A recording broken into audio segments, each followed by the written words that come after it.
Hello दोस्तों, पिछली वाली वीडियो में हम लोग ने इंडस्ट्री पूरा ख़त्म कर दिया था। आज कॉमर्स शुरू करने वाले हैं, तो चलो देखते हैं कॉमर्स के अंडर क्या है। तो एक बार पहले पूरा पैरा कर लेंगे, फिर मैं समझाऊंगा उसके बारे में तुमको क्या क्या है। तो कॉमर्स कॉमर्स बेसिकली क्या है?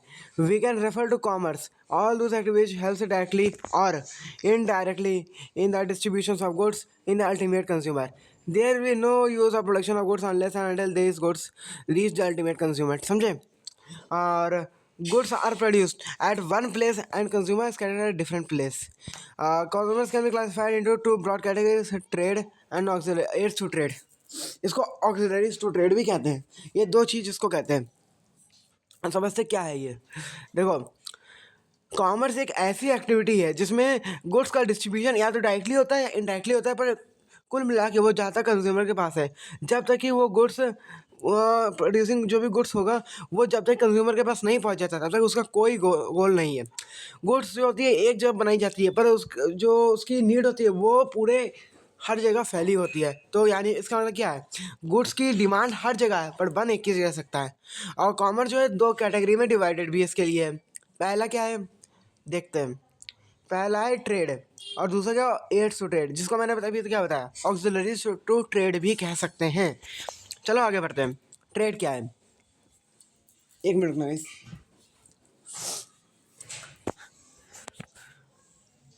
कहाँ गया? ट्रेड क्या है? Trade is an integral part of commerce. Trade जो है एक इंटीग्रल पार्ट है कॉमर्स का। It includes buying and selling of goods and services. इसमें जो है गुड्स और सर्विसेज की बाइंग और सेलिंग इंक्लूड होती है।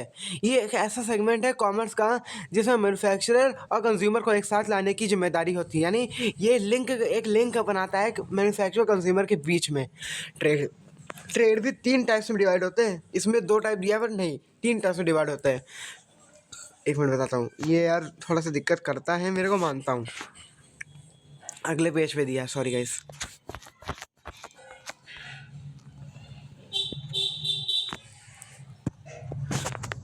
सॉरी, वो ट्रेड नहीं होता है, उसके अंदर जो होता है एक्सटर्नल ट्रेड, वो तीन पार्ट में डिवाइड होता है। इंटरनल ट्रेड और एक्सटर्नल ट्रेड दो पार्ट में डिवाइड होता है ट्रेड खुद। ठीक है। इंटरनल ट्रेड क्या होता है? ऐसी जहाँ पे गुड्स एंड सर्विसेज का एक्सचेंज हो जोग्राफिकल बाउंड्रीज के अंडर रह के। इसको हम लोग या तो होम ट्रेड कहते हैं, डोमेस्टिक ट्रेड कहते हैं या इंटरनल ट्रेड कहते हैं। ये तीन चीज़ें इसको एक ही शब्द है। ठीक है। इंटरनल ट्रेड जो में क्या होता है? गुड्स और सर्विसेज का जो एक्सचेंज होता है वो होम करेंसी में होता है। जिस भी कंट्री से होना होगा उसी देश की करेंसी में सब होगा। इंटरनल ट्रेड जो होगा वो दो पार्ट्स में डिवाइड है, होलसेल ट्रेड और रिटेल ट्रेड। होलसेल ट्रेड क्या होता है? जिसमें हम लोग बल्क ऑर्डर परचेज करते हैं। जैसे कोई शॉपकीपर, जैसे एक रिटेलर वो जो जहाँ से बाय करता है वो होलसेलर होता है, और एक कंज्यूमर जहाँ से बाय करता है वो रिटेलर होता है। क्योंकि रिटेलर सिर्फ एक सिंगल यूनिट्स पे डील करता है। हाँ, मानते हैं कि कोई इंसान 10-12 यूनिट ले जाता है, बट मेनली उसका क्या होता है? सिंगल यूनिट्स पे डील करना, तो वो होता है रिटेलर। और जो हजारों लाखों की क्वांटिटी में डील करता है उसको कहते हैं होलसेलर। ठीक। आप पढ़ते हैं एक्सटर्नल ट्रेड, जहाँ पे गुड्स और सर्विसेज का बाइंग एंड सेलिंग यानी एक्सचेंज हो पर जोग्राफिकल बाउंड्री को क्रॉस कर चुका हो, अब उसको कहेंगे एक्सटर्नल ट्रेड। इसको जो है दो और या दो से ज़्यादा कंट्रीज़ में जो डील होती है, जो भी डीलिंग चलती है, वो सब एक्सटर्नल ट्रेड के अंदर आता है। एक्सटर्नल ट्रेड का जो मार्केट कैप होता है वो बहुत ही बड़ा होता है उसमें, क्योंकि उसमें पूरा वर्ल्ड आ जाता है। और इसमें तीन टाइप्स होते हैं, एक्सपोर्ट, एक मिनट, एक्सपोर्ट, इंपोर्ट और इंटरपोर्ट। एक्सपोर्ट सबको पता होगा क्या? हमारे देश से कोई भी सामान बाहर भेजा जा रहा है, ठीक, वो हो गया एक्सपोर्ट। इंपोर्ट मतलब क्या होता है? किसी दूसरे कंट्री से अपने शहर में कोई चीज़ मंगवाना, वो होता है इंपोर्ट। और इंटरपोर्ट क्या होता है? इंटरपोर्ट मतलब मैंने पिछली वाली वीडियोस में बता दिया था, शायद आपको याद नहीं बताया होगा, तो अब सुन लो। एंट्री पोर्ट मतलब होता है कि किसी दूसरे कंट्री से सामान लेके किसी दूसरी कंट्री को बेच रहा। यानी जैसे कि मैंने चाइना से सामान लेके पाकिस्तान को भेज दिया, इसमें हमारा इन्वॉल्वमेंट हुआ ना इंडिया का बीच का। तो जो इंडिया इन्वॉल्वमेंट होके उसमें जो मार्जिन लगा के सब कुछ पैसा वैसा जो भी लगा के दूसरे कंट्री को बेच, यानी पाकिस्तान को बेच दिया, तो वो जो ट्रेड होता है वो एंट्री पोर्ट में आ जाता है। अब आगे देखते हैं। एड्स टू ट्रेड क्या होता है? जो भी activity in the smooth flow of trade, जो भी एक्टिविटी जो ट्रेड की हेल्प करती है स्मूथ फ्लो चलने में, स्मूथली सब ट्रेड होने में, वो कहता है एड्स टू ट्रेड, यानी ऑक्सिलरीज टू ट्रेड। ठीक है, इसमें क्या क्या आता है वो देख लेते हैं। इसमें थोड़ा मैं जूम कर दूंगा जिससे अच्छे से आ जाए समझ तुम लोग को। रुको। Transport and communication, banking and finance, insurance, warehousing और एडवर्टाइजिंग, ये जो 5 चीज़ें हैं, transport and communication, banking and finance, insurance, warehousing और एडवर्टाइजमेंट, ये बहुत एक मेजर रोल प्ले करती है इसमें, मतलब ट्रेड में, इस जिससे स्मूथली सारा ट्रेड वर्क करता है। अब चलते हैं नेचर ऑफ बिजनेस क्या क्या होता है। यहाँ पहले मैंने अलग पढ़ रहा था तो मैंने मार्क कर लिया था, बाकी तुम लोग के लिए अलग से मैं इसको हटा देता हूँ पहले। चलो, नेचर ऑफ बिजनेस क्या होता है?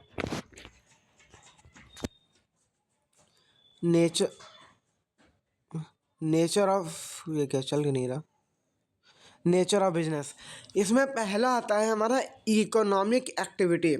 बिजनेस क्या है? बिजनेस के ऐसी इकोनॉमिक एक्टिविटी है जिसका मेन रोल ही है प्रॉफिट कमाना, मतलब अर्निंग मनी। ठीक है, बिजनेस जैसे मैंने पहले बताया था इस 3 पार्ट में, बिजनेस, प्रोफेशन, एम्प्लॉयमेंट। बिजनेस में मेन मोटिव होता है प्रॉफिट कमाना, और प्रोफेशन में मेन एम होता है हमारा फीस कमाना, और एम्प्लॉयमेंट मेन एम होता है सैलरी कमाना। ठीक है, ये चीज़ हमेशा ध्यान रखना। फिर है प्रोडक्शन या purchase of goods and services. क्या है? Goods and services are purchase or procured by business entities so as to add value and sell them to consumer. Goods are either manufactured by the company or procured from the supply with the aim of selling it further to consumer for profit। Goods क्यों बनाई जाती है? Goods और services इसीलिए produce की जाती है business entities के लिए, जिससे वो कोई बंदा अपनी खुद की वैल्यू को ऐड करके उसको आगे कंज्यूमर के पास बेचे। ठीक है, तो मतलब मेन एम होता है बिजनेस में यही है कि मतलब सेलिंग करना। इस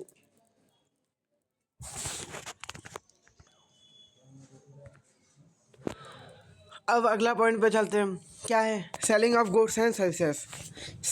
सेलिंग ऑफ गुड्स, पेन है यार सेलेक्ट हो जाता है तो दिमाग खराब होता है बस। Selling of goods and services. ठीक है, बिजनेस मस्ट इन्वॉल्व, बिजनेस क्या है? Business must involve the transfer of goods to consumer for value through selling. जो बिजनेस होता है वो उसमें जो है गुड्स का ट्रांसफ़र ही मेन होता है, मतलब गुड्स को इधर से उधर ट्रांसफ़र करने से ही बिजनेस चलता है हमारा। For value through selling meaning that if goods are acquired for personal consumption then the transaction will not amount to business activity. अगर कोई भी गुड्स पर्सनल यूज़ के लिए एक्वायर किया जाता है यानी ख़रीदा जाता है तो वो जो ट्रांजेक्शन हो रही है वो बिजनेस में नहीं आएगी, क्योंकि तुमने उसको पर्सनल यूज़ के लिए किया है, ना कि रीसेल पर्पज़ के लिए। और या फिर ना कह सकते हो हाँ अपने बिजनेस में नहीं लगा रहे हो तुम, खाली उसको अपना पर्सनल यूज़ के लिए वो आ जाता है। फिर नेक्स्ट है कंटिन्यूटी इन डीलिंग। बिजनेस तभी बिजनेस कहलाएगा जब उसकी ट्रांजेक्शन जो होगी रेगुलर बेसिस पे होगी। एक अकाउंट बना रहे होगे तुम तब, जैसे कि किसी बंदे ने कोई वॉच बेच दी, पुरानी वॉच बेच दी, वो बिजनेस नहीं आएगा। जब तक कि बिजनेस तब आएगा जब वो वॉच का एक स्टॉक मेंटेन करेगा, रेगुलरली ट्रांजेक्शन वॉच के साथ करेगा, then it will come in the business. Okay, अब देख लेते हैं आगे।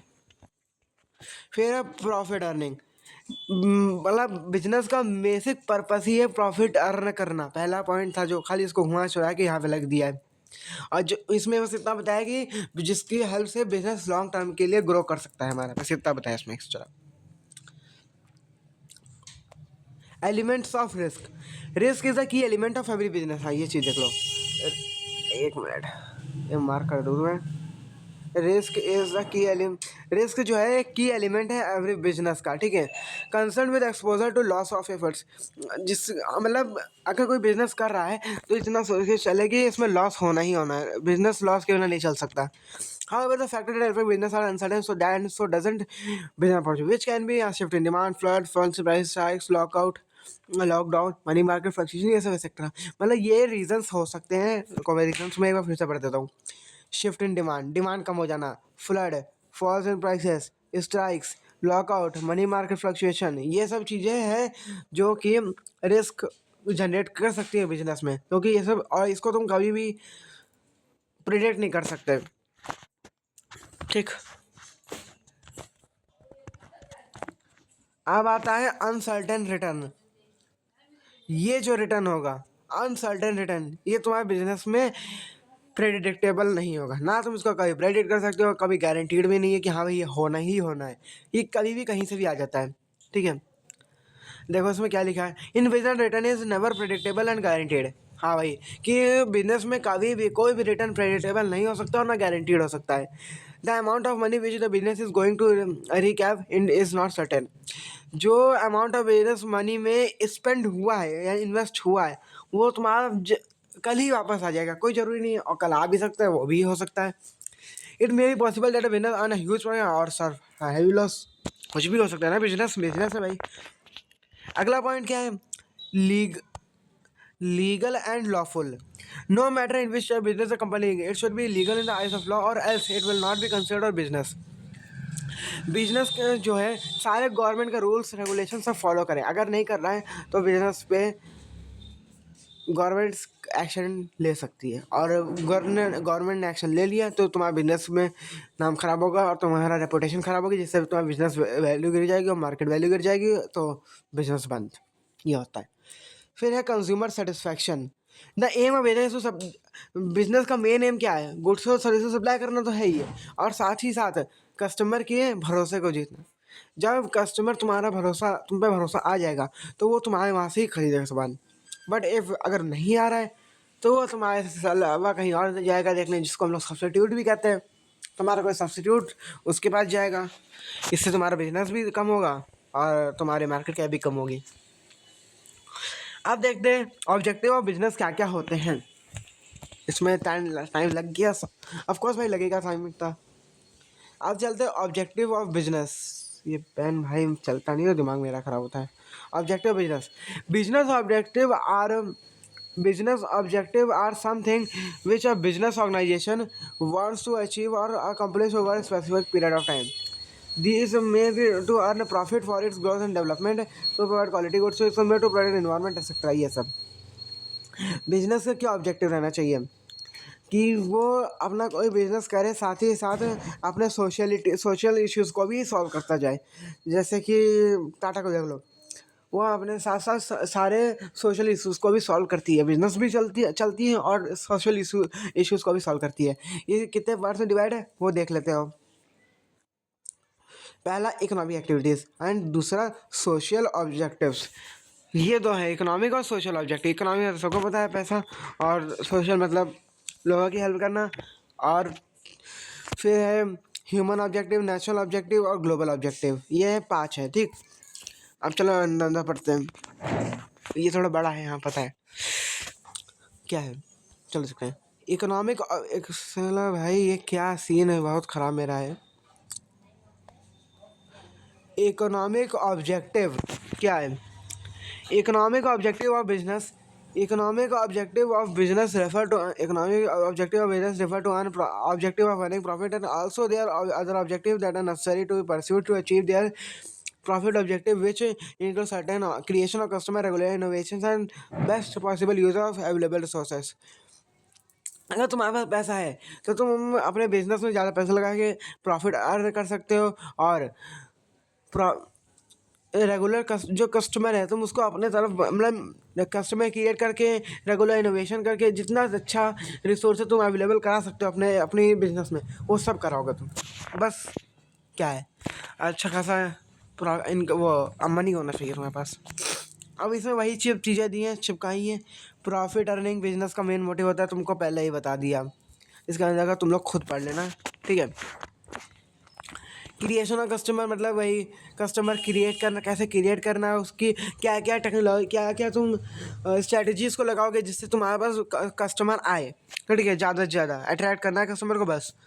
फिर रेगुलर इनोवेशंस, नए इनोवेशंस मतलब अपने बिजनेस में टाइम टू टाइम चेंजेस करना, मतलब जैसे कि बिजनेस चेंज हो रहा है डायनेमिकली, उसके हिसाब से अपने आप को भी चेंज करना जिससे कस्टमर तुम्हारे पास बने रहे। नोकिया की तरह नहीं कि अपना बस चला रहे। अब नोकिया कहाँ है, कोई यूज़ करता है नोकिया? नहीं। सैमसंग ने अपने आप को उस हिसाब से डेवलप किया और सैमसंग एडिटर बना बैठा है आराम से मस्त। Best possible use of resources, जितना आराम से रिसोर्सेस तुम वेस्ट मटेरियल से बना सकते हो उसको वेस्ट मटेरियल से बनाओ, और मतलब ऑप्टिमम यूज़ होना चाहिए रिसोर्सेज का, बर्बाद ना करो कोई चीज़, ठीक है। डे टू डे एक्सपेंसेस तुम्हारे आराम से निकल जाएँ, सारी चीज़ आराम से होती जाए, ठीक है।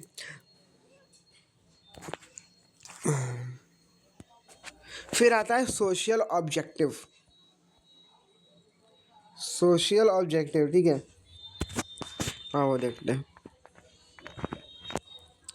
Social objective, social objective are those objective of business which are desired to be used for the benefits of the society, since business operate in a society by utilizing its scarce, ठीक है, resource, the society aspects something in return for its welfare. अगर तुम society से कुछ भी ले रहे हो तो तुम सोसाइटी भी एक्सपेक्ट करेगी कि तुमको उनको भी तुमसे कुछ रिटर्न में मिले। No activity of business should be aimed at giving any kind of trouble to society. Business का कोई भी एम नहीं होना चाहिए कि सोसाइटी को ट्रबल में डाले, हार्मफुल इफेक्ट। अब जैसे कि बहुत सी कंपनीज हैं हार्मफुल वेस्ट निकाल के सोसाइटी पे ही असर करती है, तो ये सब नहीं बिजनेस को करना चाहिए। बिजनेस को सोसाइटी के बारे में भी सोचना चाहिए, क्योंकि उसका रिएक्शन अल्टीमेटली आज नहीं तो कल बिजनेस पे करेगा। क्योंकि अगर तुम जैसे कि कोई, मैं किसी कंपनी का नाम नहीं लूँगा क्योंकि फिर डिफेम होता है ना, तो फिर जैसे XYZ कंपनी है, उसने वो एक उसकी जो फैक्ट्री है किसी गांव के पास है, किसी घर के पास है, किसी बिल्डिंग के पास है, कुछ भी है, वहाँ से तुम्हारे हार्मफुल गैसेस निकल रहा है, वेस्ट मटेरियल निकल रहा है गंदा गंदा, और वो डायरेक्ट जाके अफेक्ट कर रहा है उस बिल्डिंग या सोसाइटी जो भी है उसको। तो वो जब उसको पता चलेगा कि हाँ भाई इस कंपनी का ये सब काम है, तो कभी भी तुम्हारे वहाँ से फिर आगे चल के परचेस नहीं करेगा सामान। इसीलिए ये बिजनेस में बहुत इफेक्ट करता है, आज नहीं तो कल करेगा। जैसे यहाँ पे कहीं लिखा था, मैंने पढ़ा था कल, ये रहा देखो, there is bound to be public reaction against the business sooner or later. मतलब आज नहीं तो कल ये बिजनेस पे अफेक्ट जरूर करता है, और बहुत बुरी तरीके से अफेक्ट करता है, ये हमेशा ख्याल रखना।